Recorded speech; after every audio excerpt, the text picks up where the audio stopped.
I always tell my kids, you're always going to have this in your life. It's like a scar. When you have an injury and you cut, split your head open, and they both have scars, by the way, not a surprise.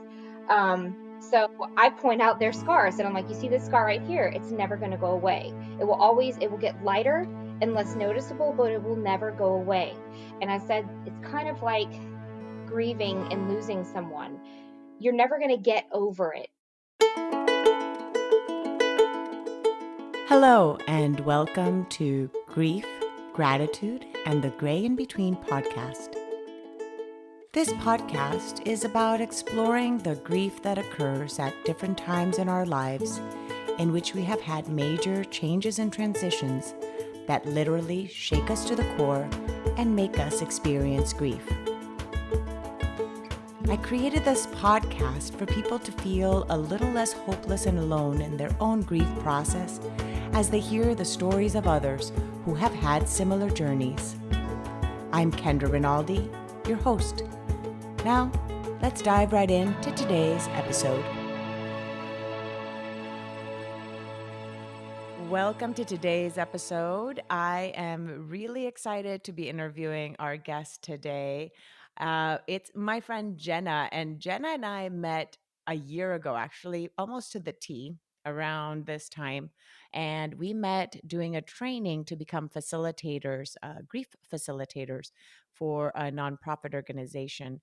And we actually have not seen each other in person since that weekend that we trained. But that weekend, we completely hit it off. I could just see like something special in her spirit. And not everybody that was there as a facilitator to train as facilitators had been through grief, but it just happened that the two of us had, and we just bonded over chatting and the fact that she knew Spanish, and we just kind of got into that. So I'm excited for all of you to get to know her and to hear her story, because I know I was really inspired by hearing your story, Jenna. And I am excited for the listeners to learn more about your journey and learn more about you and feel inspired as well. So, Jenna, how are you, my friend? I'm good. Thank you, Kendra. Thank you for having me. I'm super I'm excited. so I'm so happy that you are here. So, Jenna, tell the listeners a little bit about yourself. Where did you grow up? So, I grew up in a kind of small town, Lafayette, Louisiana, the Mhm. southern part of the boot, so to speak. And I grew up there my entire life, but I actually moved to Dallas about 2.5 years ago. So I'm currently living here in Dallas with my two kids. How old Um, are they? How old are your they kids? are 9.5 and 8, and they're both boys. So lots of energy. Boys, handful, Hmm. and but a good kind of energy, I'm sure, and they probably have each other to blow off some of that energy too with each other. Exactly. Yes. That's good. Absolutely. That's good. I'm sure you have to pull them apart a few times too, but at the same time they Mm, can blow off some steam, right? yes. More times than I would like, but yes. That's awesome. I know my mom was the same with my sister, and I were 2 years apart, and so we'd always be kind of fighting. So we'd always get in trouble, but she was my best friend as well. So anyhow, but so the when we met, we were chatting outside the room. We had a break during our training, and we started chatting, and you were sharing your story, and I want our listeners to hear about their journey of how your husband passed away, and then your journey of grieving, and at the same time also rising above that and raising these two boys. So take us a little bit back um to that. How First off, what was your how long ago did you get married? How long ago were you married? So actually, that's kind of an ironic situation. Here we are, May 13th, and this he passed away on May 28th of 2012. Our fifth wedding anniversary was May 26th. So we had just made 5 years, 2 days before he died. And we weren't together. He was away. So we were supposed to celebrate when he came back. So yeah, the irony of Mm. the situation is it's right around that time. It's So around that time, as within the moment that we're recording this podcast is near your yes, anniversary. Now, when you say that, because it's been then, so he eight passed away. You said eight. It's eight been years. 8 years. When you say that, what emotions that come to mind still? And the reason I ask that is because a lot of times, some people that are maybe living, and it's very fresh for them to have gone through a loss. Maybe don't know a little bit how the grief journey kind of goes. So when you think of dates like this, what comes to mind to you? Um, I do building up to it. I think now looking back on it subconsciously, I think my mood changes a little bit. My stress level kind of goes up, and I didn't really notice that until a few years in. Then I started Mm, saying, I'm more agitated now, and oh, it just so happens that it's going to be, it's coming up on his death anniversary. So that was a mm, few years in. That was interesting to find. Something else that I really was surprised to find was that um, probably about a year, it was coming up on the first year anniversary of his death. And I was thinking, okay, you know what? I've, just powered through the grieving process. I've done in my due diligence in that area. I'm good. I'm at a semi peaceful place. And I felt like I was, I'm like, it's coming up on the first year. I'll be okay. I've got this. And then that day came and I just completely fell apart. So it caught me by surprise. And I've had a lot of those surprise moments where I'm not really expecting to feel something in that moment, and it just catches me. And mhm, it's I don't know, it's just really it's it kind of throws me off. And that's one of the things I remember thinking I've got this, and I really didn't have it a year in. And I'm like, man, this is tough. I wonder if this is going to happen every year.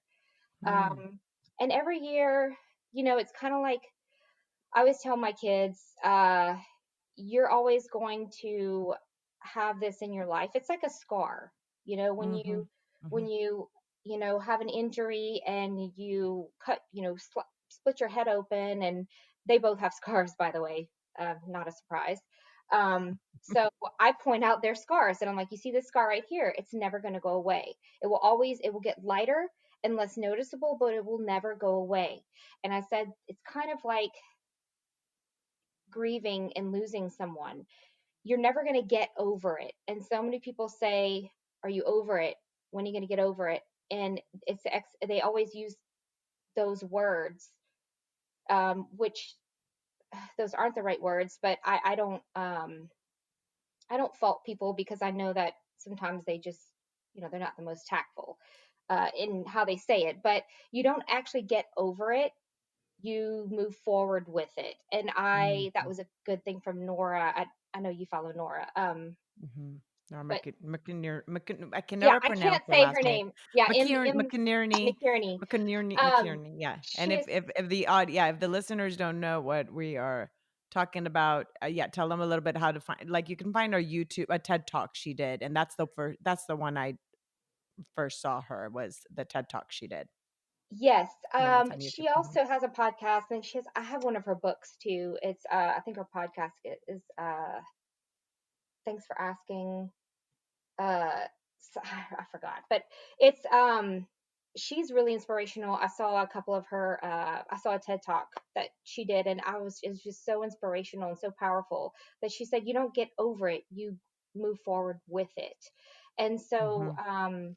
And her TED Talk is really really relatable to you because yes. in hers it's her spouse that passed away, and so it's her husband that died, and so that definitely it's a huge connection also with you for you, I guess, because it's the same type of relationship of somebody who's died. Now, Yes. so when he passed away, it was a sudden death. Did you want to share the a little bit about that, and about how old were the kids, and a little bit about um what happened during that time? Sure, sure. So We were, just to give you a little bit about our backstory, he was one of my first boyfriends. We were high school sweethearts. We started dating. We were around the same age, a few months apart. So we started dating around junior in high school, so 16-ish. Dated Mhm. for about 8 years, and then we were married for 5. So in total, we were together for Wow. 13. And Wow. um, throughout that time, we had kind of moved from when my oldest was a few months old. For the first year of his life, from like 2 months to a year, we lived in Dominican Republic, which is where my late husband was from. He flew helicopters, and when he was done with his training here in the US, he found work flying for a tourist company there in Dominican, doing helicopter tours. So I moved there with him for about a year. It was very hard to acclimate um, Mm. to a different country. That in itself is a huge grief, Yeah, story that was just there. oh Oh, yeah, did that you was know the language then? Did you know Spanish then, or did you learn it thank when you lived there?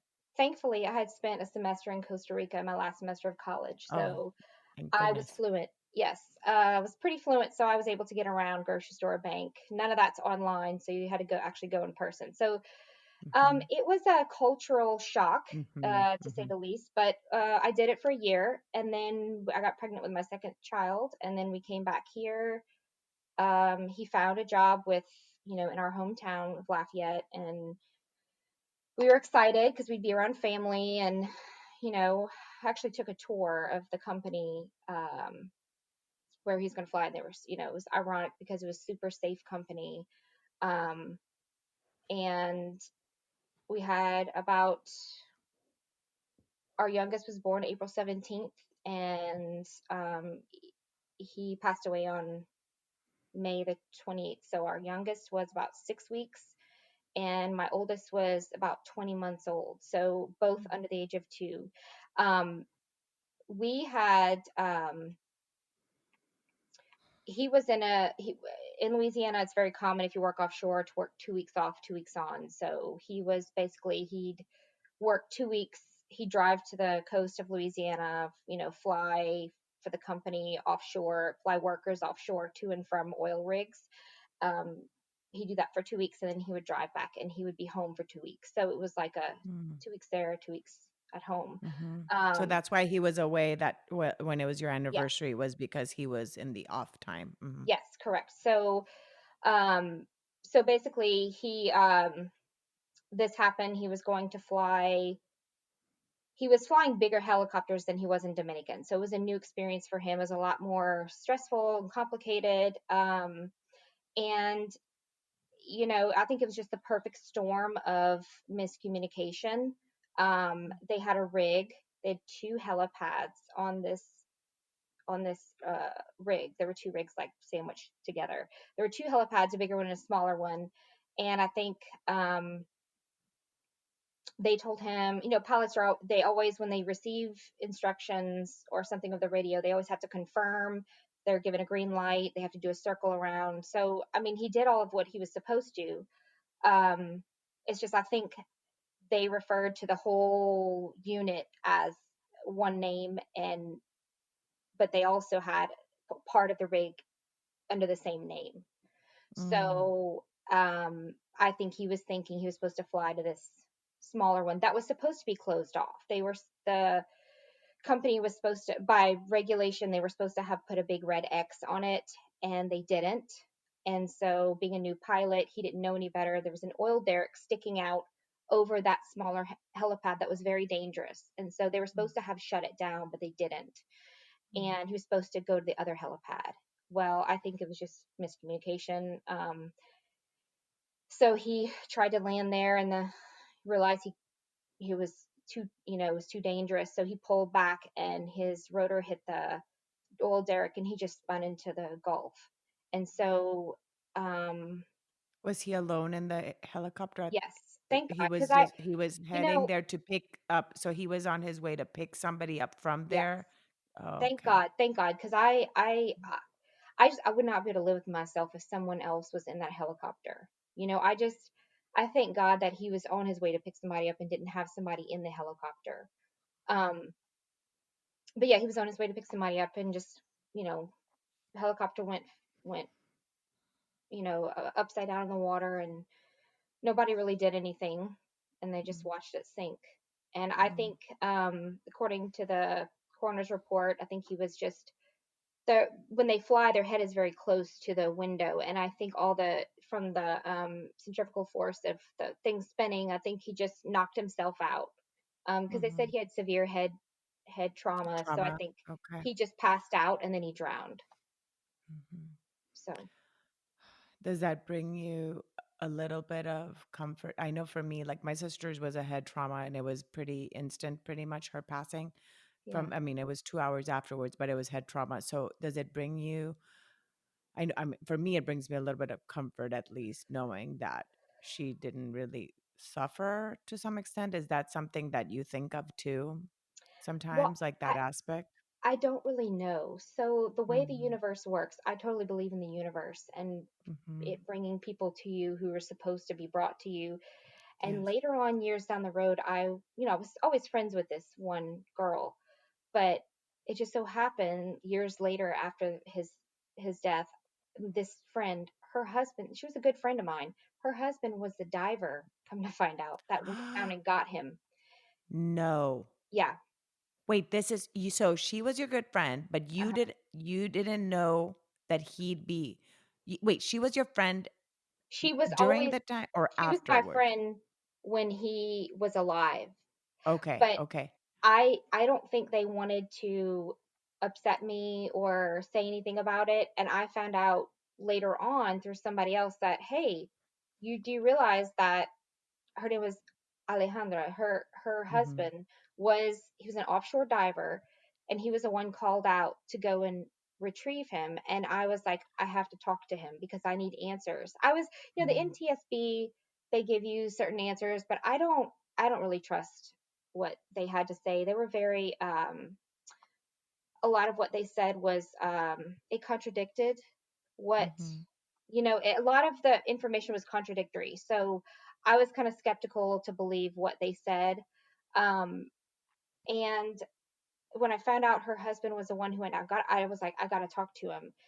And I talked to before this. I talked to the coroner, and they were like, yes, based on the head trauma, we're sure that he passed out, and based on the Mhm, amount of fluid in his lungs that we found, he didn't inhale a lot, so he wasn't, to our knowledge, he wasn't alive and struggling. And so I was okay with mhm. that. I was at peace.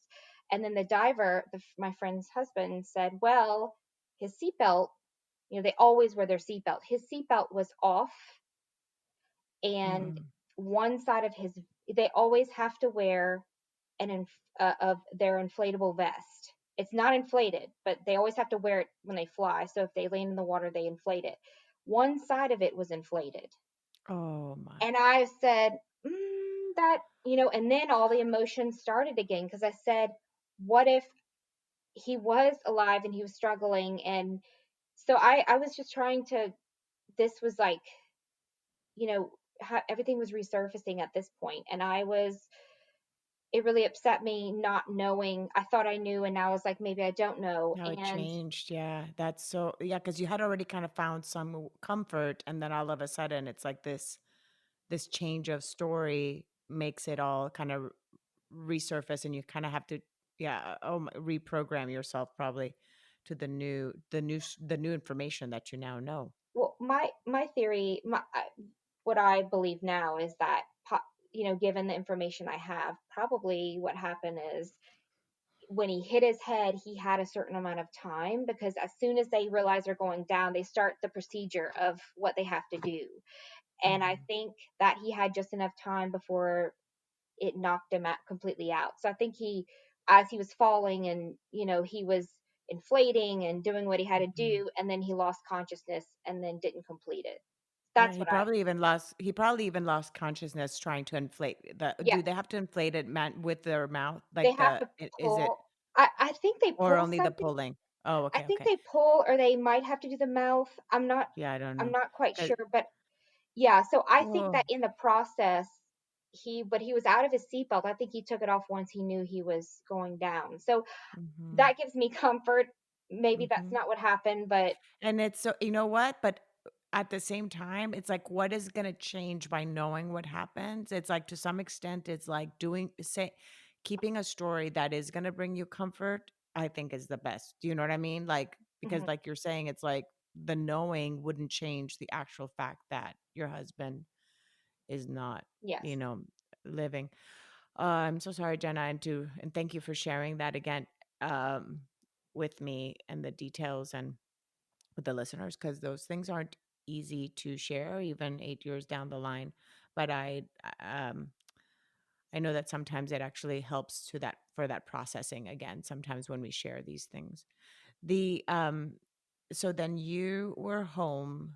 How did you find out? And yeah, how did you find out about it? And what Well, happened next? my mom and I were actually out looking for houses. We were Arturo is my late husband's name. Mhm. Arturo and I were out. We were planning on buying a house soon. We were renting at that time.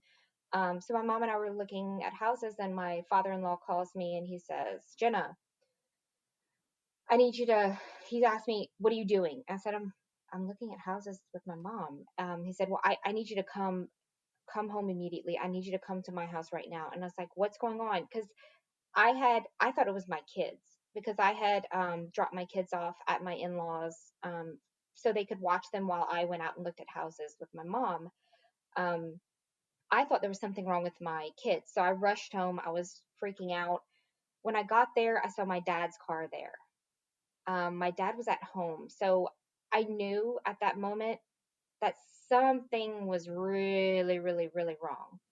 And the first thing I said was, "Are the kids okay?" I never thought in a million years it was my husband. I said, Mm. like, "What's wrong? Are the kids okay? What happened?" They said Arturo's been in an accident, and I was thinking, okay, I mean, he had been in a lot of accidents. Basically, in his life, he every time he'd get on anything moving, horse, you know, anything motorized, he would fly off and hurt himself. That was just a known fact. So, um, I was thinking, he just something but he was fine. They said, well, his helicopter crashed and, we're waiting to hear. And I was thinking, he's fine because he was very fit. I mean, we're talking about a guy who was very athletic all his life. I mean, he had done this training a million times. Not a million times, but he had done it repeatedly. And when they train, um, when he was employed by this company in Lafayette, they had them go through this training where it's a simulated training. So they put them in this Olympic sized pool with this uh, piece of a helicopter and they spin them around in the helicopter in the water.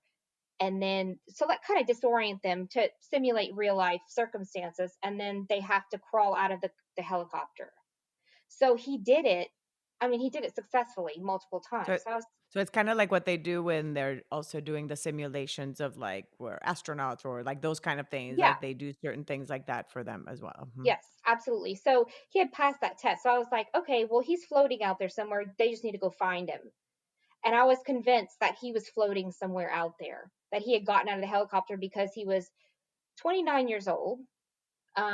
If he, fit, I mean, he could swim. It's not like, I said he can do this. So he's just out there floating. They need to find him. And then hours went by and hours went by. This was when I got the call from my father-in-law. I remember, I'll never forget. It was 4:20. It was 4:20 or 4:20 something in the afternoon. And I remember 6 o'clock came and 6:30 and 7 o'clock. And I was like, this is not good. One of the representatives from PHI, What the does human, PHI stand for? oh, Sorry, like the sorry, PHI is the company that he worked for, the Oh, helicopter okay, okay. company. Okay. So one of the representatives from the helicopter company that he worked for, they came to sit with us. And I think he already knew, but he Mhm. couldn't technically say anything um, until they found him, like either his Mhm. body or him alive, like either one. So he sat there and sat there, and it was a waiting game, and it was the worst time. Like it was the most stressful time. just not knowing. And we were his family, we were all just around, just like, I mean, it was it was incredibly stressful. And long. So at this, so 4:20, you get the call. At this point, then what time is it at this point? Then when you're sitting and waiting, So and you have the two babies, you had to put them to bed. Probably no, all the process of that, or did they stay with your parents? Or they were there. So my because my in-laws were beside themselves, they couldn't really do yeah, anything. So my sister-in-law was there, and she took the oldest one and was feeding him. And I think my mom probably had the infant, my is youngest. it a blur? Does it feel like a Yeah, blur it when you does. think of it a It little bit does. like because yeah, It really like time stopped. I remember bits and pieces, but I'll never Mm-hmm. forget the feeling that Mm-hmm. I had in that moment. The details are a blur. Yeah.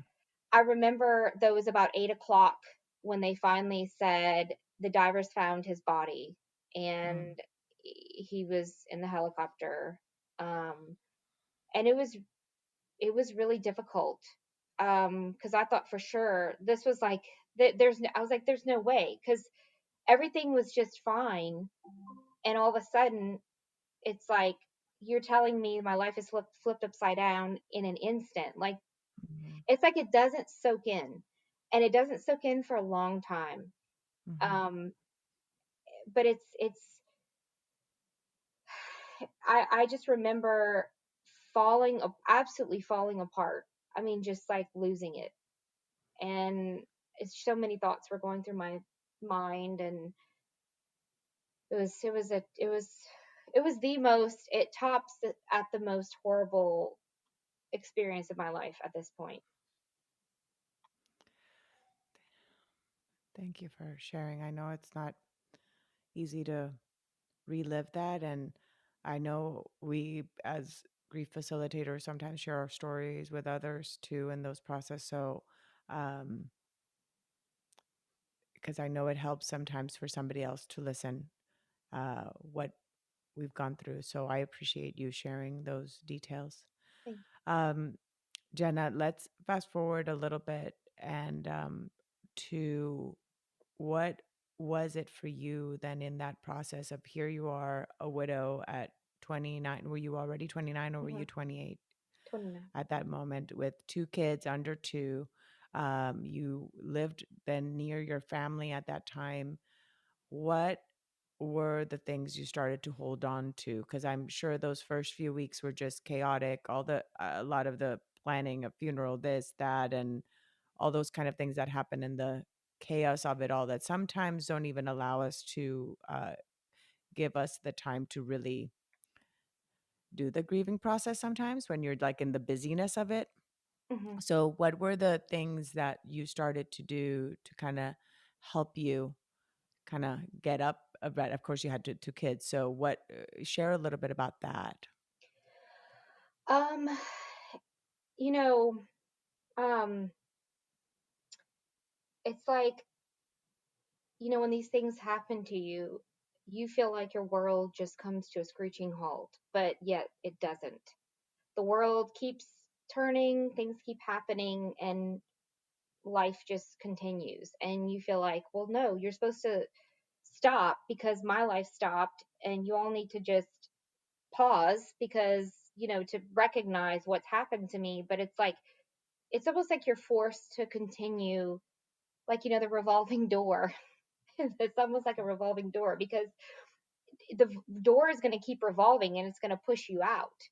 Um, Mm, so whether you that's such like a it or good not, visual. yes, That's such a good visual. Yeah, yeah, yeah. It's it a good, keeps, great visual. it'll keep revolving, and you're just going to either, you're going to have to keep going. You can't stop. So, you know, the the days after that, I obviously had a lot of trouble sleeping, and my father-in-law, he was a pediatrician. He's retired now, but he had given me some, I think some Xanax or some kind of anti-anxiety thing.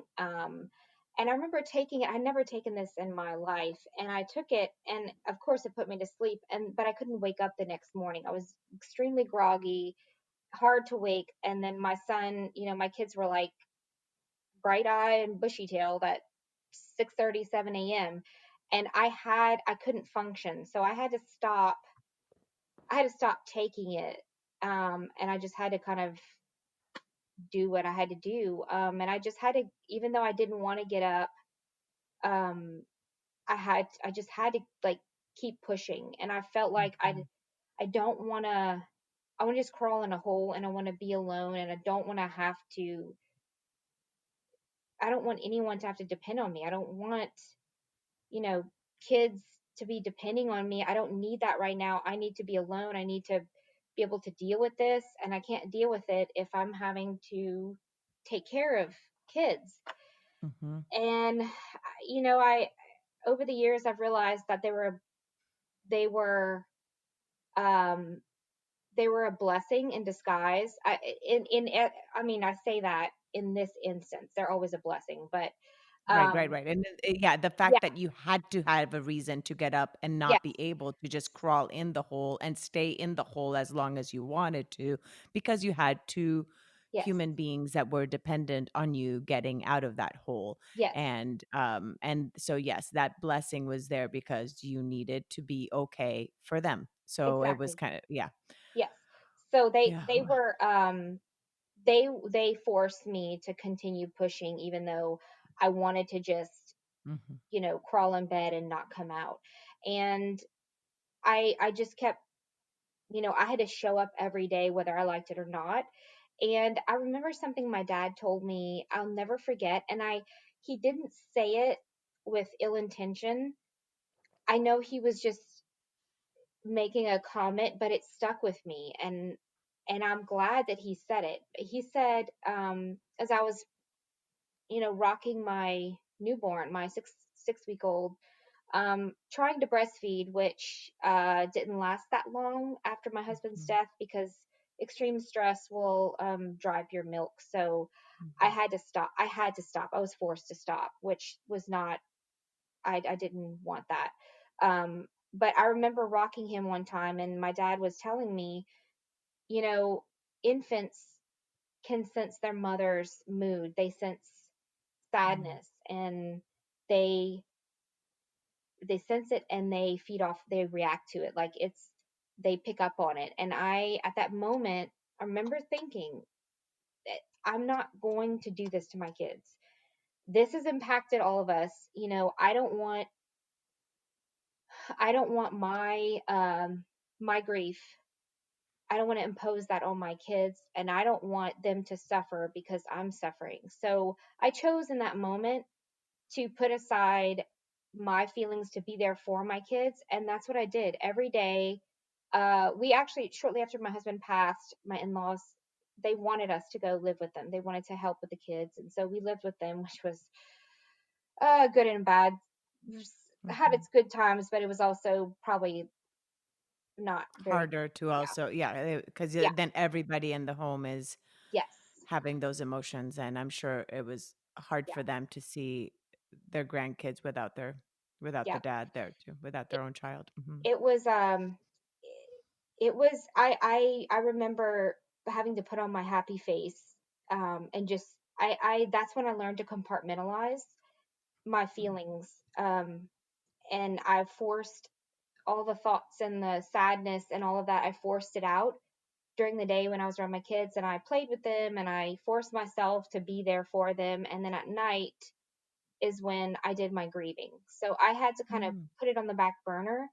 And I then, at night when I put them to bed, is when I sorted through my feelings, and that's when I grieved. So it took me longer than most Mm. people.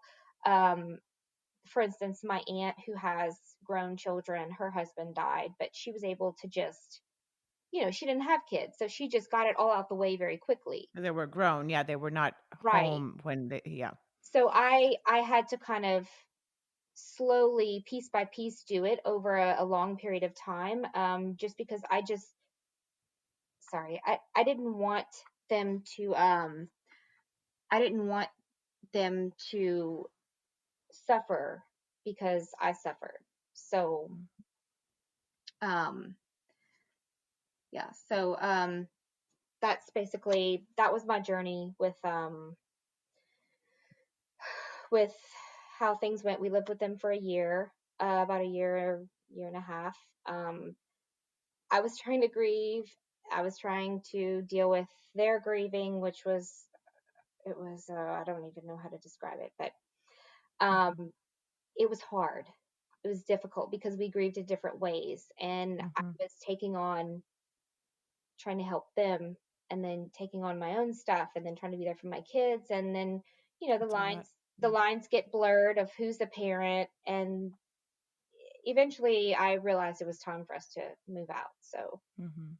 yeah, So is that the moment? So then at that point, when you moved out, that's not when you already moved to Texas. You still stayed in Louisiana in that right. area. Right. I moved out with the kids. I moved in with my brother. Hmm. I mean, that was really good for them because they had a male figure around. And that we did that for a while. And then eventually, that was a house I rented, and then eventually I bought a house. And I want I want to ask you something, Jenna, just something that just came to my mind. Because your kids were so little. I mean, one was a baby, so a newborn, and then the other one was two.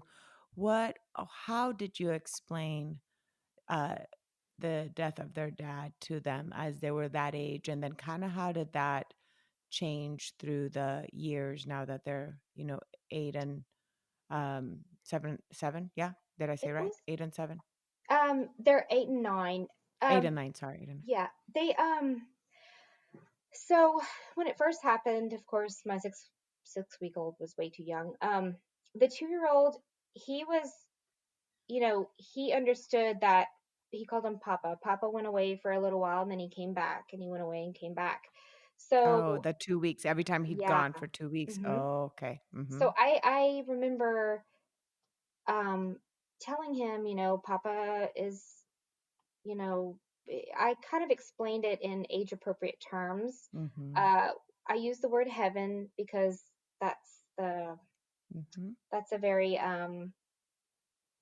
accepted term, I guess, for the other place, or it's a widely used term. So um, I'm not really religious in that way, but that's for a later story. But Mhm. I said Papa's in heaven and he's not coming back. And usually when I would bring up his dad or their dad, um, Liam was, I think at first he was 2, so his way of dealing with it was avoiding it. So I would bring him up, and then he would, all right, okay, and then he'd run off and play.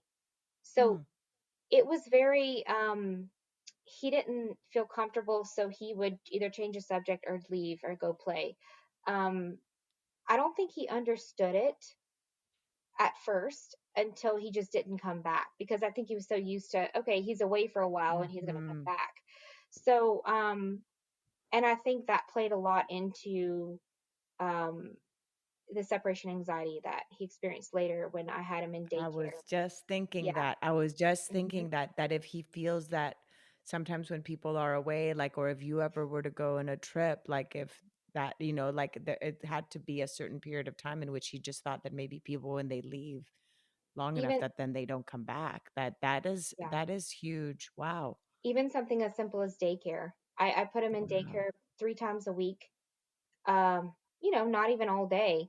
And because I needed a break, I needed just, I needed some Oh, time to honey, girl, do, my kids are yeah. 15 months apart, and my husband was alive, and I still need it. My two, I think I put him at 2.5 when, yeah, because then Mila was like around 6 months or so, and so I totally get it. I was the same, and I felt a little guilty to some extent because I'm like, but Yeah, I need it. I need yeah. it. It's for their safety. If I have a little bit of sanity, It's for social, if you want to rationalize it. I yeah. I wasn't working at the time, but I just, and I did feel guilty. Like you said, it's like, well, I'm not working. So, but I felt like this is self-care. This is important. And Hmm. I've always been a big advocate for self-care. Yeah. I never hesitate to take time if I feel that I really need it for self-care. So when I put him in daycare, I mean, he would just, it was, I could see the separation anxiety, and I knew where it was coming from.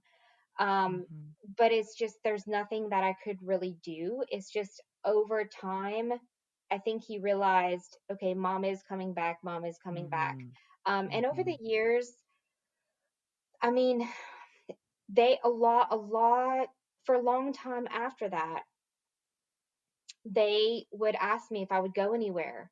Mom, when are you coming back? Are you coming back? Like I could see Mm. the anxiety behind it, and I mean, you can't really undo that. The only thing you can do is just reassure them, and I mean, you coming back is just reassurance, but um that really stayed with them for a very long time. And you know as far as the grieving, um the kids grieving and going through periods, we had a lot of ebb and flow with that. So I mean, Mhm. there were times, I remember my oldest was maybe 3 or 4, and he was in preschool, and all of a sudden I'd be tucking them in at night, and my oldest would say, Mom, um you know why don't I have a dad? It's not fair.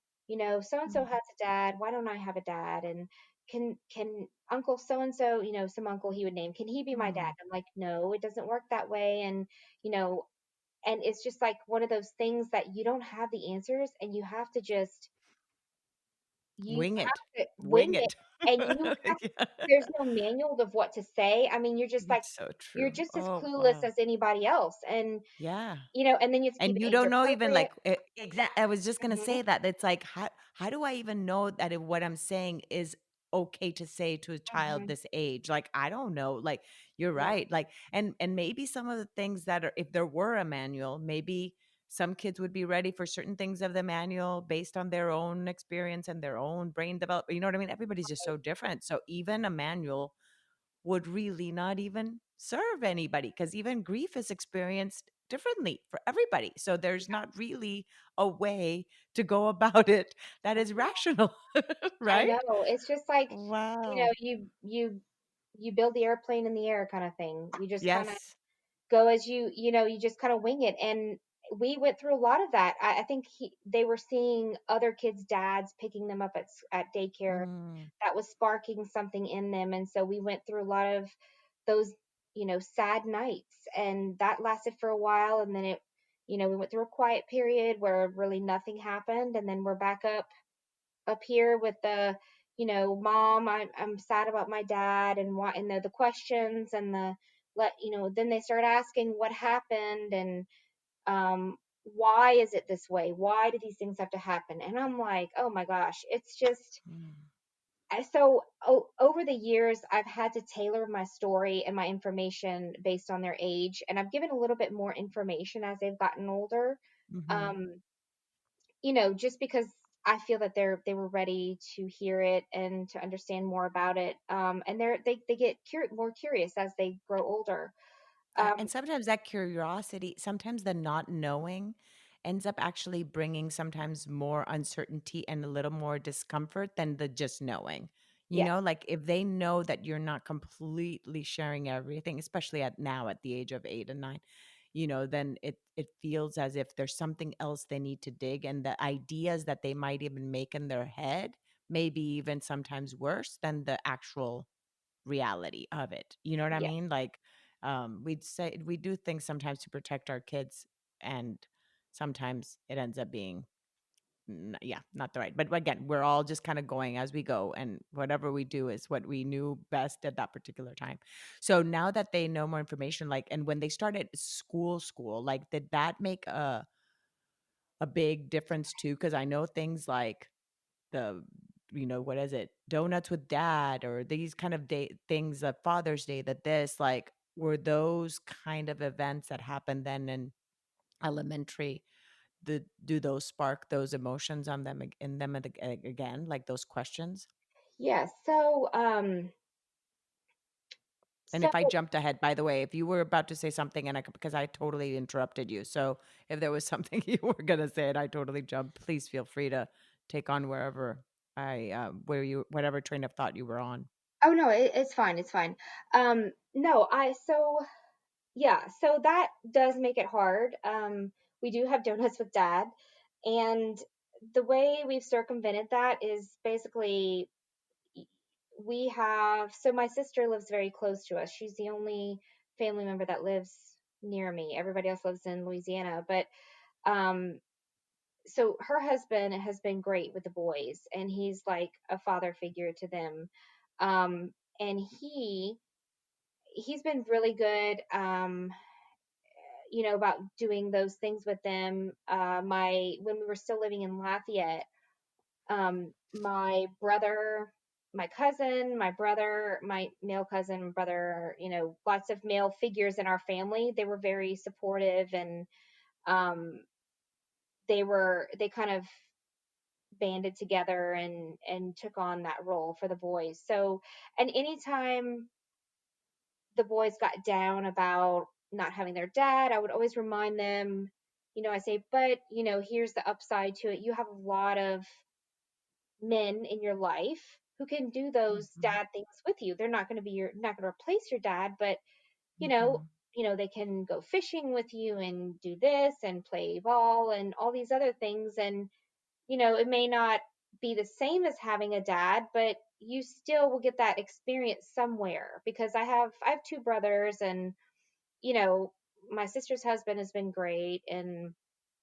um we have they have other I always remind them that they have lots of male influence in their lives, and Mhm. that you know that will not be lost. So Mhm. we just kind of we make it happen. And I'm now dating someone. I'm in a long-term relationship, so he kind of takes on that role with the donuts with dad and the dad things. And so they're really getting that those needs met in that way. So Yeah, that's great. That mean you've done everything in your power to really do your best with what you have, like without that manual, as we say, and that shows because you've just given them these different tools for them to kind of feel secure, even though their dad is not alive and not by your side. You've given them that security. Did when they started school, did the counselor did you guys ever have any support for them at school? Did you ever have any counseling at school? I know, we're a part of an organization that does grief for children, Journey of Hope, which is a grief support for especially for children and families of children who have had somebody pass away. Did something like that Was something like that part of your life at all before you actually became a volunteer? um so for me personally, there they didn't offer. Lafayette's not a large city. It's about 160,000 people. Hmm. um so it's not near a major city. It's about 2 hours from any major city. So um we didn't have they had grief support groups, but not they were more catered toward um children who've lost parents, or um parents who've lost children. But it there wasn't, as far in to my knowledge, I couldn't find any spouse grief support groups, So for spouse you, loss. you didn't have any support for yourself aside from your family that you were able to go and another group of people that you could share these emotions with. Yeah, so in that way, I didn't have any grief support group, which would have helped tremendously. Mhm. My family, I had all my family there and all my friends. They were super supportive, and I wouldn't have gotten through that time if I didn't have them. So I'm very grateful to have had them during that time. But the way I operate basically is, if I have a dilemma or a problem in life, I always go to books. So I research it and then I read a book about it. And so that was my go-to then. I just ordered a few books on being a widow, and I made sure there weren't a lot geared toward young widows. They were mainly Mm. I found a lot of them were um the targeted audience was they were older, you know, women who were older that had grown kids and who lost a spouse, in old age. So I was having a lot of trouble finding those books, but I did find a few, and they were very helpful. They were very they offered a lot of information, not only that I could use at that time, but also information that I could use for the future, like dating and, Mhm. that kind of stuff. So, that's where I found my answers, my comfort. Because because books had already been your go-to tool before for other things. Maybe for mothering, you probably ended Hmm. up also having a stack of books next to your when they were Yes, before they were bored. Did you have a stack? absolutely. You know it. Yes. So that was your go-to way, and so you used that same tool that you had already used for other aspects of your life for your grieving, and that's a really good nugget here of information for the listeners too, because that's one thing to find is what is usually your go-to resource in general. Like, is it Googling? Is it reaching out to friends? Is it reading? And then maybe doing using that as your venue to be able to find the tools and that support that you need for your grief. um because everybody's different. Like for me, it's a lot about like people, and poems were like one of the things I would do. Like anytime I'd have a heartbreak, anytime somebody would break Mhm. my heart when I was growing up, I'd write a poem. Yes, so I and remember. so I actually wrote a few poems after my sister passed away, just as a way of also grieving. I was 21 at that time, but that was the way that I kind of expressed it. Um, so that is very unique to each individual based on what is your go-to way of coping with things. So that's useful. Thank you. Mhm. Now I want to ask you about you were talking about the support of your family and the support of your friends, and how about the component of faith and in yourself? Like, what were some of the things that you held on to in your own beliefs or non-beliefs that helped you? Because I don't know, I'm going to discover this with the listeners, that helped you in that process of accepting his death, and what your life looked like at this moment. So, I would say I grew up in a very, I guess there are a lot of unconventional households, but mine was very diverse, shall I say. My dad was, my dad was, I don't know. I don't know if he's atheist or agnostic, one of the two, but Mhm. over time he became Buddhist. And my mom has always been, well, for most of our childhood, she was strict Catholic. So don't ask me how that worked out, but it did. Um, and so we were raised, my dad was very adamant about raising us as free thinkers. So we didn't have to go to church, although my mom would take the opportunity when my dad was, every Friday night, he would go play these like, Wait, does he know this? Does he no, know he knows it. this? Does he know this? No, he Are knows. we not going to be? We This, can't release this podcast with your no, dad not knowing, this, your mom not knowing that your dad, that your he mom. knows. I'm not going to I'm spill any joking. kind of beans on this show. So, but yeah, he's fully aware that when he was playing he'd go play every Friday night, play games with his like these war games with his friends. My mom would huddle all of us kids into a room and teach us the rosary. So we Mhm, would recite the whole rosary, all the whole mhm. thing. So I was I was introduced to the Catholic faith, and although we didn't have to go to church, we didn't do Holy Communion, we didn't do any All of the that stuff. sacraments, yeah, the Right. So sacraments we that didn't you go have through. to Mhm, do. I knew about the Catholic Church because I would go to church with my friends when I would spend the night at their houses on weekends. I would have to mhm, go if they went. So I was introduced to a lot of different religions that way. And so over the years, I kind of kept my mind open. I didn't. I've always been one. I don't like to be told how to live my life mhm. or what to do or how to do it. And there were a lot of things I didn't agree with in organized religion, with any organized religion. Um, I like certain things from certain religions. I like certain philosophies, certain Practices ideas or or practices. ideologies. Mhm. Yeah, but I don't like to be confined.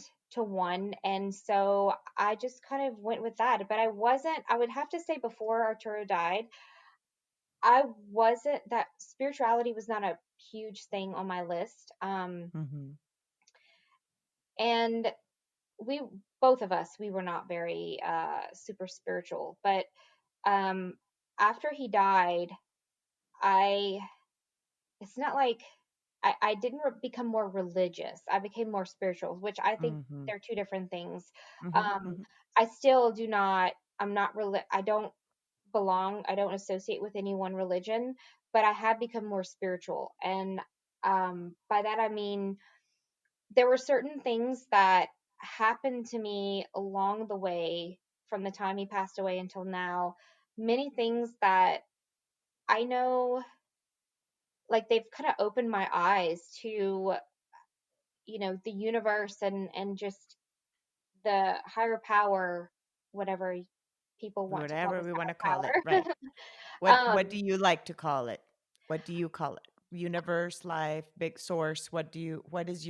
I what say is your I, word for I it? use interchangeably higher power, God, and Hmm. universe.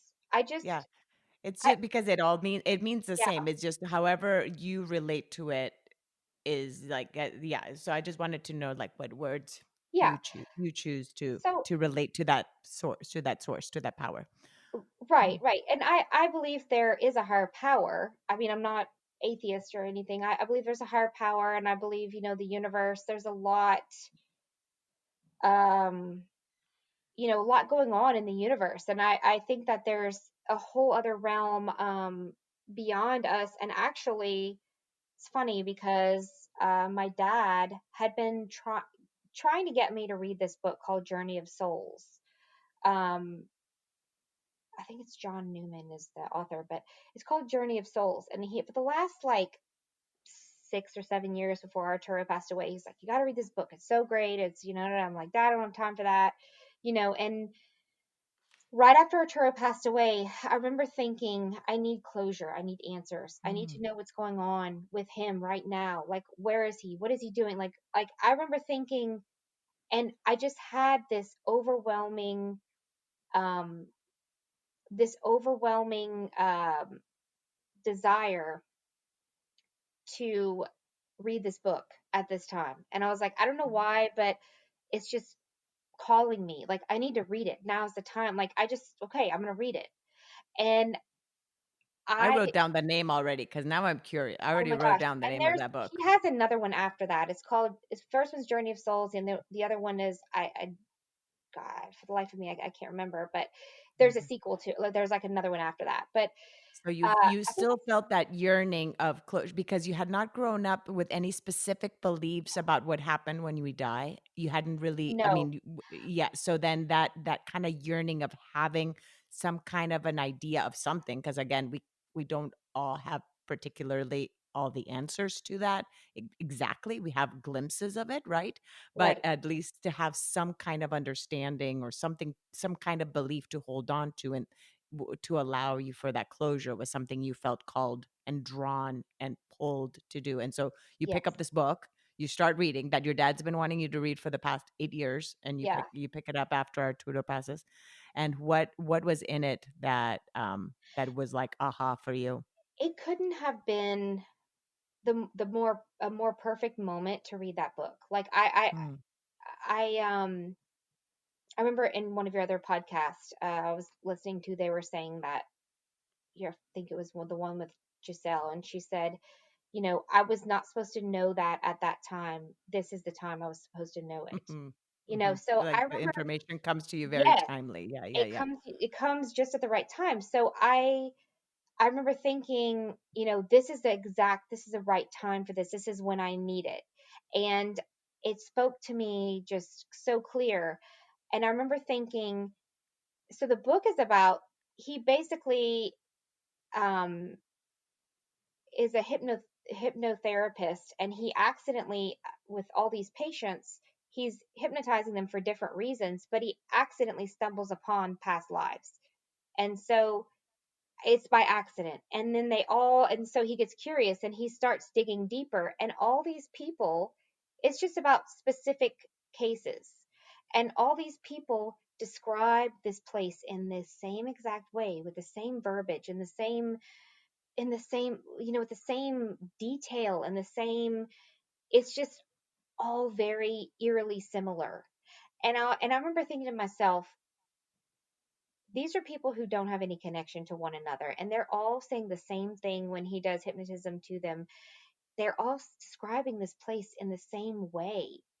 And like, And how the could place they? meaning like that moment Yes, of when they passed. they describe it the same way. They describe seeing this the same kind of colors around people, Mhm. and the same, they describe the place, the way the process, like the way that The it and flows, yeah, like like the light, the all that kind of those yeah, aspects that the mhm, mhm. the process, they explain it the same way of what happens step by step, like when you leave your body and then you go to this place, and there's like the hierarchy system they have. And then it's like I say hierarchy system, where like they're saying when souls try to get to like pure, this, the highest stage of enlightenment, but they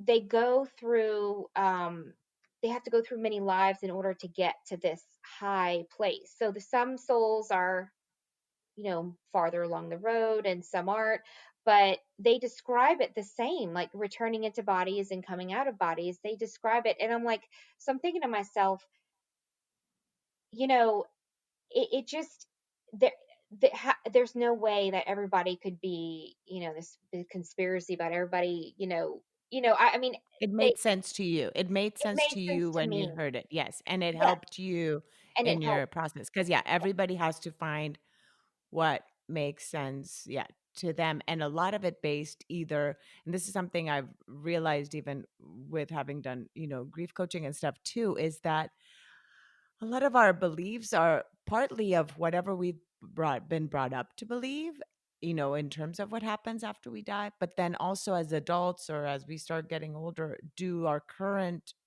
beliefs match those beliefs?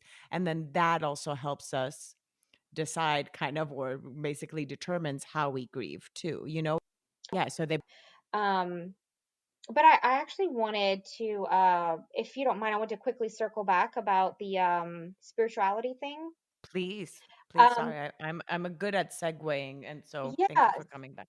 So there are a few things I wanted to mention about that. Is so I did mention I wasn't very spiritual before, and I had a lot of um personal things happen to me, situations that I feel, this is not some kind of coincidence. This is something more than just, this is something,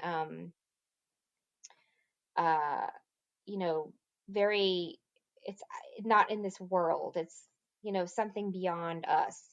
And the first time that happened, we it was that time when we were waiting to hear where my husband was. So we was the waiting period, when his family was around, and my sister-in-law took my youngest in the kitchen to eat. And I was not aware of this at the time. She told me later. But she told me this later. She didn't want to freak me out, she said. But my oldest son, about 20 months at the time, she was feeding him in the high chair, and he was faced towards the cabinets. I mean, my mother-in-law did not keep any pictures anywhere in the kitchen. I mean, there was no pictures anywhere. And he looked up at by the ceiling high, and he said, while he was eating, just out of the blue, and looked up and pointed with this huge smile on his face. He said, "Papa." And this was before we knew that he was officially gone. Mm, And so that, and she's not a super, I would say my sister-in-law and my former sister-in-law, she's not a, she wouldn't be one to be open to those kinds of experiences. So the fact that she saw that and told me, I mean, I was like, wow. Um, mm. Yeah, it that's kind like of, goosebump. Yeah, it, that's like a goosebump moment it, totally on my end here. it freaked her out. And that's when I knew. I started getting little things like that, and I knew. I said, there's something. more to this. Like there's not, these were just the little bits and pieces of proof that, you know, that the reassurance kind of that I needed, or the spark to really make me a more spiritual person. And then a few days after he passed, we were all, my brother and his wife at the time, and everybody, we were headed to the chapel. And we all split up in different cars. And my then sister-in-law, my Arturo's brother's wife, she and I were riding in the car together with my two kids. And all of a sudden, my kids were, the oldest, he was, kind of whining. He didn't want to be in the car seat. And the youngest, the baby, was like crying his head off. And all of a sudden, the baby stopped crying, just like that. The youngest stopped crying. And then my oldest, started stopped whining and started laughing like somebody was tickling him, or like somebody was like not tickling him, but like he was just like Yeah. amused at something. And I look back there and he's just kind of looking up, like just laughing. And I turned around and I said, Liam, what are you laughing at? And he looks at me and he just keeps laughing. And then the baby, I could see, you have those little mirrors that you attach where you could see the Mhm. baby. And he was just like, his eyes were just wide and he was just looking. And I was like, and then at the same time, my sister-in-law, we both looked at each other and we were like, "Oh my gosh, I have goosebumps." We both had goosebumps. Mm. It was the strangest. The see things like that happen, and it's just Yes, like, yeah, and the goosebumps are such a I've always told people, I know the right now I've got them, and I know in moments like that when I felt like those presences or other friends that have come to my home and, like, have felt like, let's say, my sister's presence or something. One of my friends was like she started crying and, like, had, like, goosebumps all over. She's like, "Your sister's, like, here, and she's with you all the time." Like, she had never met her, right? She's like holding on to her picture and like said that and like goosebumps. So that's not rare. That happens to a lot of us, that physical reaction of those goosebumps, like confirmations. I'm like, wow, this is so beautiful. I That would is just feel so beautiful. at night when I was doing my grieving, and I would really sit quiet and still. And I remember thinking about him, and that I would have these goosebump feelings, but I wouldn't have goosebumps. I wasn't cold. Hmm. I Hmm. wasn't cold, but I had the sensation of goosebumps. And I would look down and I'm like, I'm not cold and I don't have goosebumps, but it was like this feeling.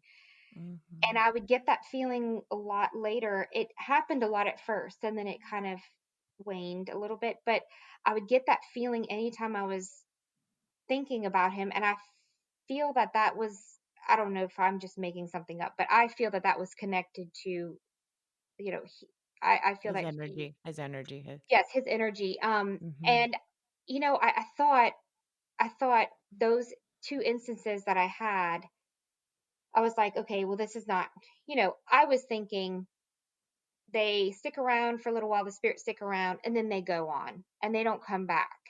They don't keep reaching out, they just move on. And, at first they try to, I feel that they try to get in touch with their loved ones while they're, it's kind of still, so say like fresh, they're still, they've just passed and they're trying to kind of connect. Comfort and to bring kind of Yes. some kind of comfort. And I was thinking, well, I'm not going to get any more of these things. Well, a year or two passes, and then all of a sudden I get a friend of mine. Um, a friend of mine says, Jenna, I want to, tell you something. I didn't want to tell you. I wanted to wait because I didn't know if you'd be receptive to hearing it. But he had a friend, this person I had never known, and she said, um, she reached out to him and said, I feel like something bad has happened to someone just like recently. And he was out of town when this happened to Arturo. And so he's like, well, I don't know what you're talking about. I don't know what you're talking about. So when he got back, he heard about the news and he reached out to his friend again. And he said, tell me more You about were this. right. And Yeah. she said, I feel that someone, someone close to you, they have lost, they're very sad. And I keep seeing this girl crying and she's upset and she's crying. And he said, well, do you know what they look like?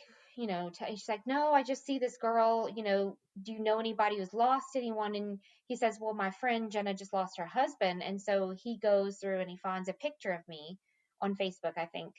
And he shows her and she's like, that's the girl. That's the one that's I'm thinking of. And I don't, Wow. I think this was one of his ex-girlfriends, like from a long time ago.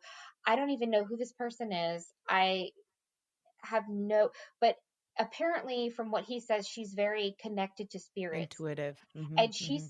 she said this spirit is very adamant and it's very pushy. It's like it keeps pushing and pushing. He's trying to get the message across and it won't stop. And it keeps sending me this message. This woman is sad and he this spirit is trying to get through and is very adamant and wants this person to know that they're okay.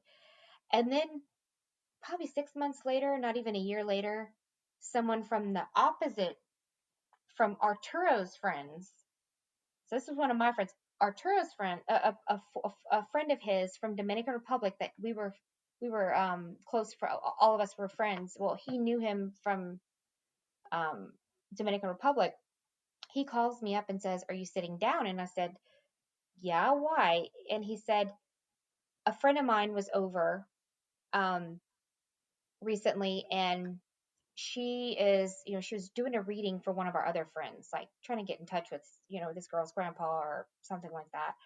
And she this she said this spirit kept trying to push through, and she was like, okay, I'm not dealing with you right now. I'm trying to, help this my friend. And it kept pushing and pushing. So she kind of pushed him out and ignored him.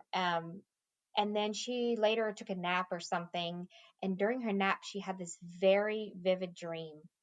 And she woke up very freaked out and said she felt everything this person felt in this dream. And it was very terrifying. And she asked Jonathan is Arturo's friend. She said, do you know anyone? This person is connected to you. Do you know anyone that has like passed away recently or, and he was, trying to think and he's like, well, I have a friend, that passed away in the States um recently. And she said, well, this guy is very good looking and he has dark hair and he's tall. And she said, I'm seeing him and he's very adamant. He's trying to push through, you know. She said it freaked me out because in the dream I felt everything he felt and he was very terrifying. Um, Oh, and he said, yeah, my friend Arturo, like, and he showed her a picture. She said, that's the person that was that oh, that wow. that is the person I'm seeing.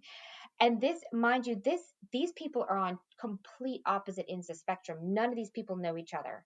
I don't know this girl. I didn't know the girl in either situation. These people are apparently very connected to spirits, Right. and I don't Now, know. did that bring you comfort I when you did, heard that? yes. How what did it make you feel? What did it make you feel hearing I these different people have these connections that had basically yeah, that Arturo had basically connected with them to let you know that he wanted you to be okay? Like it was how did that make you feel? it was very, very comforting. And I say that because, and I knew these people weren't making this up because Mm-hmm. they There's were no reason to, first of all. There's no no, there's no reason to make reason, that and stuff they up. were Right, right. completely unrelated. These people did not know each other, and they said the same. They described the soul in the same way, and that's how Hmm. he was on Earth. The personality. I was just gonna Very ask you stubborn. if his person, yeah, was he really driven? Was he He the was type of person that we would call? Was he terco, like we say in Spanish? Was he yes, like strong will, yes. like I'm gonna do Oh my yeah, way, like, and I'm gonna get things done? Is that yes. his He personality? was he was the kind of person. So I describe people as front door people, side window people, Mhm. back door people. Some people Wow, even okay, I want to hear this. I want to hear. you I've never heard of the front door, side door, and back door. Okay, I want so to hear what kind of door am I? some people are you can go to the front door and they're Uh-huh. just like welcoming. Yeah, hey, Yeah. you present an idea. They're, oh yeah, sure, very easy. Like front door is very easy access. Well, Hmm. some people, when you want to get them on board with an idea or you want to try to talk to them about something, you can't go into the Oh. front door. You can't go in Mhm. head on. Right on, right You on. You have to gotta go kinda in through a make it in. side Yeah, yeah, yeah, yeah. window or a back Yeah. door. So he was a back door, side window kind of person. So he was not going to do something unless he wanted to do it. Thought it And was his idea. Yeah, you weren't yeah. going to You make had him. to make him think it was Oh, his yeah. idea. So, yeah, with back door, side window. So he's a back door, side window kind Mhm, of person. And, you know, he was a very strong willed, he was a wonderful, wonderful, wonderful person. He was very strong willed. That was his personality, but that's something that I admired about him. He mhm. was stubborn. Determined. Yeah. Sometimes it drove me crazy. But you know, he knew what he wanted. He was strong willed. Mhm, Um, and when they talked about him as a spirit, that was perfectly in line with how he was here. And it was just like mhm.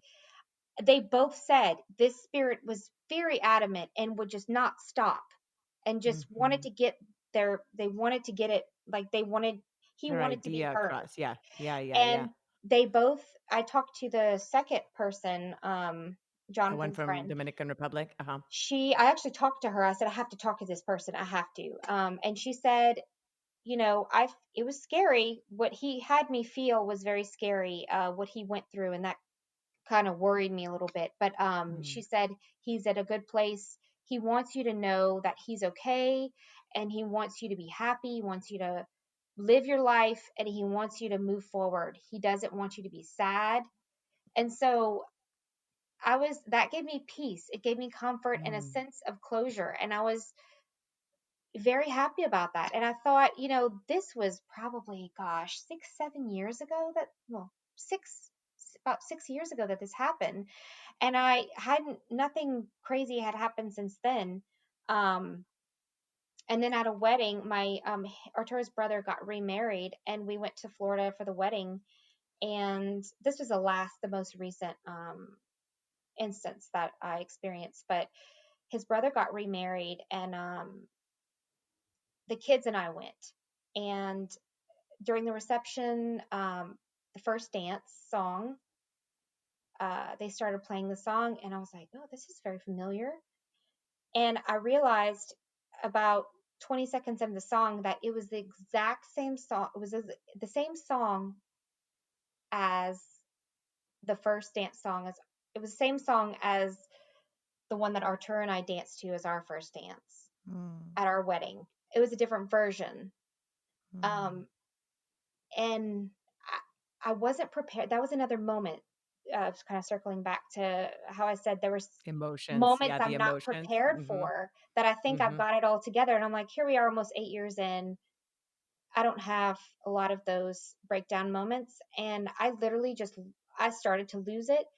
And I didn't want to lose it in front of all these people. Like, they're going to be like, okay, why is this girl crying, freaking out? Like, Yeah, it's she's yeah. overreacting to this If first it's dance. a Like, it's wedding. not that Yeah, big yeah, of a yeah, it's deal. a wedding. Yeah, yeah, yeah, yeah. They don't know what's going on in your Like, head. They don't it know what that. yeah, but it wasn't outwardly, it wasn't Mhm. a very appropriate response to Yes, yes, yes. this song. So I was trying to like keep it together, and I was totally losing it inside. And I just remember my former father-in-law, he came up behind. I didn't know who it was at the time. I just felt somebody bear hug me from behind, and I looked down and I realized, oh, this is my former father-in-law. I was like, and I turned around. He remembered that this was our song. And I think he and my Oh. mother-in-law, they were the only ones that remembered. I turned around and just buried my head in his chest and just lost it. I mean, I just Mm, like sobbed. And it caught me by surprise, because I was like, after all these years, you still can reopen the wound. And mhm, I was surprised at how much it really dug that deep. And I just lost it. And then after I kind of regained my composure, and after my brother-in-law came over to me, and he said, and I said, who chose that song? He said, well, I did. And I said, what made you choose that song? And he's like, I don't know. I just liked it, I guess. He said there were a bunch of other songs we were choosing from, and we were gonna choose this other song, but at the last minute we changed it to this one. And And I He said, did do you realize, he had I no said, memory of do it. you Oh my realize that this was Arturo and I's first song?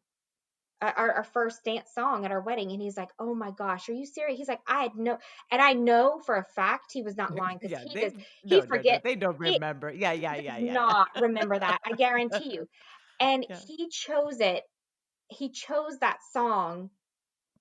And that I've been knowing this guy for most of my life, for a good portion of my life. Mhm. And I know that's not something he would normally choose.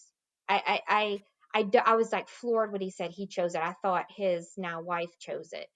And I remember thinking, and he thought I was upset. And I said, I'm not upset. I was crying. I said, but I am so happy. This makes me so happy. I was Mm, crying because it affected me in that way, but I said, this brings me such joy because I know that Arturo was behind this. And even now, almost 8 years, this is like, to me, this is a sign that he is still, he still is in our lives, and he's still doing these little things to let us know that he's here. And in that, his speech that night at the reception, our, his brother Alfonso said, but I know my brother is here, and he, he's still with us. And I remember thinking, yes, he is, because mhm, that to me was a telltale sign that he was still there. And mhm. it just, it was bittersweet. It was joyous. So yeah. Oh, I love that because, the bittersweet and the joy that just comes in those moments. And even though you were, you felt that emotion and that sadness, but at the same time, that joy and confirmation and that support also from your in-laws, that your, former in-laws, that they realize that that was also your song. I'm sure it also brought up a lot of memories for them. So it's kind Hmm. of like for all of you, it was for all of you to Hmm. know that he was there, for you, for his brother to know that he was there at his wedding, for his parents to know that he was there. It was just a beautiful I'm all about signs and I totally take them. I don't think they're coincidences. So I would yeah, I was totally feeling it as you were saying. That's so beautiful. Thank you, Jenna, for sharing that. Yeah. And Jenna, I want you to finish off by sharing a little bit more about now that you do grief facilitating. Has it's been about a year that you've been doing that? How has that journey of you having been through grief and now giving that space for others to be able to grieve and facilitate their grieving process? How has that helped you in your journey?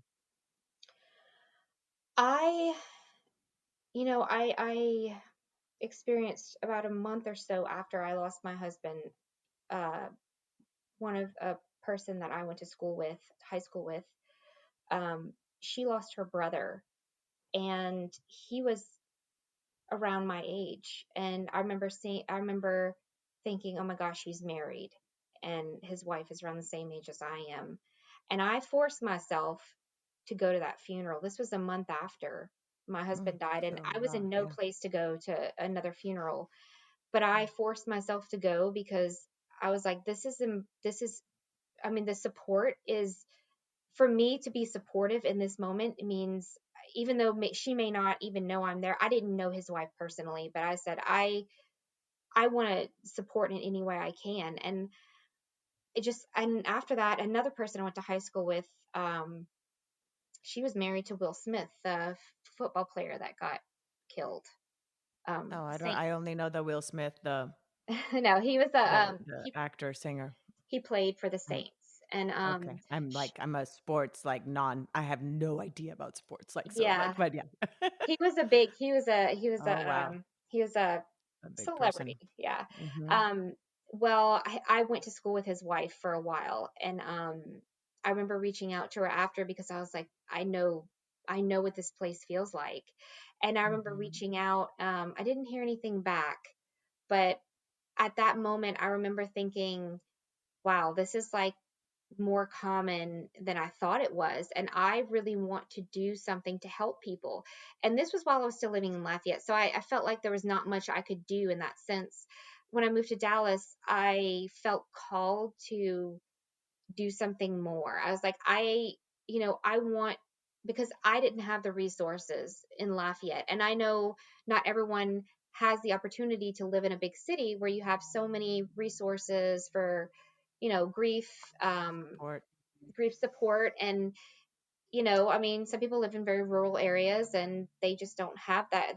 Maybe they only have, Their churches, maybe in their their church churches, maybe. Yeah. or Hmm. books or their family. Hmm. And I said, I know that no one can relate to your situation unless they're in your shoes. And that is just, I will say that about any situation, whether it's losing a spouse, losing a child, um, uh, you know, losing a parent or a relative. It's, you know, to me, the way that I think about it, it's all devastating and it's all grief, but it's different forms of it. Hmm. Like I can't even fathom what my in-laws went through, or Of losing a child, what correct. my brother-in-law and sister-in-law went through losing a sibling. Yeah. I don't, I can't understand that pain. I only understand what it's like to lose a spouse, and it's not to say that my pain is any worse or theirs is any worse than mine. It's just a different kind of pain. And people can say they know, or they can try to relate as much as possible or tell you what you should and shouldn't do, but they just don't know. And I that's why, I said I'm going to help. Um I'm going to use my situation, I'm going to take my lemons and make lemonade, basically. So I was like, I'm going to look for a place where I can help other people who've lost their spouses. And I found Journey of Hope, and essentially I found This is you. just the beginning. And yeah, and this is just the beginning because even just in hearing your story and when you were talking about searching for books that had to do with young widows and that it was hard to find that, right there, I had this little light bulb thing came into my head and I tend to feel that I have some kind of intuitive aspect of myself, and I wanted to interrupt you and say, "Oop, there's a calling. I think you're going to write a book." So I'm throwing that out there because I know you want to keep on helping, and we talked when we before this podcast we spoke over the phone, and you were talking about blogging or things like that, other ways of being able to create those resources for others. And I know that your heart is huge because I, I I know that it is because I met you and we've bonded in such a short period of time that we got to know each other and we've been able to have these deep conversations, and you have a huge heart of service, and I know that you'll be able to help in that platform many other ways. And I know you've already even helped others as they're listening to even just this podcast. So I appreciate you so much for taking that time to open up your story, your book right now, and share your journey so thus far and these 8 years of being a widow, and sharing that with the listeners and with myself. So thank you so much, Jenna. Thank you, Kendra, and you're Thank just super sweet. And I'm glad we met. And I know that that's not by chance. I'm one of those people who thinks, people are brought together for reasons, things happen for reasons. absolutely. So I'm really grateful for that. Um, I don't know if we have that much more time, but I did want to kind of mention something about uh, the journey forward, dating, just a Yes, quick nugget of information. please go ahead. Something I did not expect, that I actually read about in a book, one of the books that was super helpful to me. I think it was Widows Wear Stilettos. That was a great book. But they kind of bring you through the whole journey, and then they tell you what to expect in the dating world. And I remember reading something which I think a lot of people in my situation will find interesting and may have either already experienced or will experience, with dating as you move forward. Um, I read the book basically said that, um, don't be surprised if the people you date in the future, if some problems arise, with them having to accept your the your deceased spouse. Um, and I found that very interesting. The reasoning behind all of that is a lot of times future people you date, they um it's easy for people you date to accept, I divorced this person, or it's easier, I guess, to accept baggage. I say baggage, Baggage but that, yeah, in relationships that you don't want to go back to, yeah. kind of thing, that it So ended not in a good place. it was, Is that right? so Yeah. basically a divorce most usually Right. Correct. is, Yeah. two people decide it's not going to work out. They mutually decide they don't want to be together. So it's a decision, it's a choice that, yes, I mean, I don't want to be with this person anymore. I'm freeing myself of them. And so that is confirmation. I guess um that comforts the future person that you're going to date. Okay, well, that's done and over with. So Mhm. when someone is taken away from you, as in the circumstance of death, then you didn't voluntarily leave that person. They were Mhm. taken from you. And so the concept behind this is that this future person you will date, um, may have an issue with, may with possible feelings of, um longing Competing? feelings. Yeah, Yeah, it's or more like like a even as competition, if they're like competing with this other person, that. trying to Yes, live up to the standards of this person that's no longer yes, like that. alive, yet holds a really big space in your heart. And especially if you have children as a widow, like a widow Yes, and a mom, like that's like even that bigger. they believe that that door has not closed, and that, you know I'm competing with this person who's not here, but I feel like I'm competing with them because, you may still cry about them, or you may still long for them, and it's going to be awkward for this other person possibly to have to deal with that, because they want to know that they're the only person. And to be honest, in my personal experience, I remember reading this and thinking, oh, that's kind of, I mean, I understand where they're coming from, but that's not going to happen. Like, people are Mhm. going to understand. Nope. In more Mhm. relation, I had about three relationships after that, and almost everyone, that was a huge factor. They could Mhm. not, that was a huge dividing line, that they could not, accept that, and they didn't want to hear about this they want to hear me talk about him. They didn't want to see me sad. It was it was actually, what I read was coming to life, and it was eye opening for me. So I just wanted to put that out there for other young widows that, um, may or may not have experienced this, or may be confused as to why this is happening. It's a real thing, and it's happened to me already. So make sure you find that person that is willing to accept that part of your life, because it's always going to be a part of your life. It's not like you got rid of that chapter and you erased it. No, it's always going to be a part of your life. And especially if you have kids with this person, they this new person is going to have to accept that.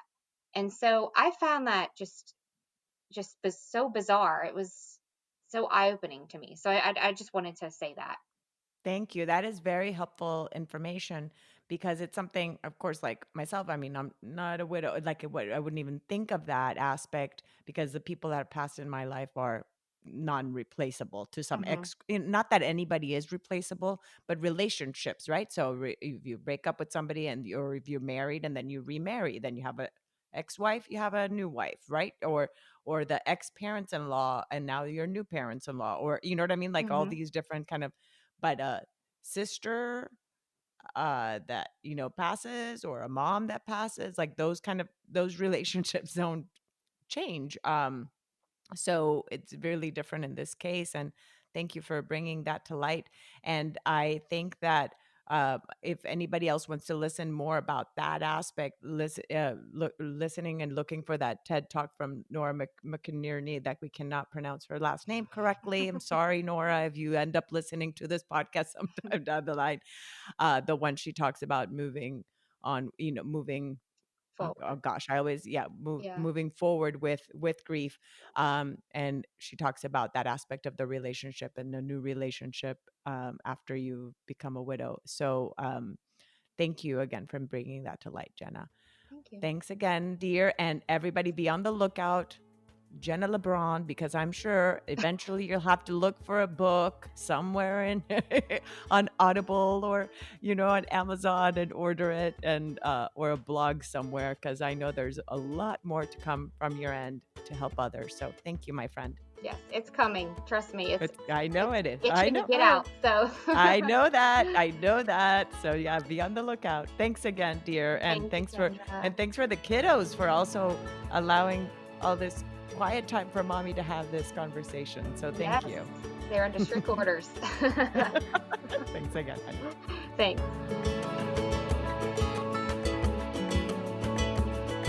Thank you again so much for choosing to listen today. I hope that you can take away a few nuggets from today's episode that can bring you comfort in your times of grief. If so, it would mean so much to me if you would rate and comment on this episode. And if you feel inspired in some way to share it with someone who may need to hear this, please do so. Also, if you or someone you know has a story of grief and gratitude that should be shared so that others can be inspired as well, please reach out to me. And thanks once again for tuning in to Grief, Gratitude, and the Gray in Between podcast. Have a beautiful day.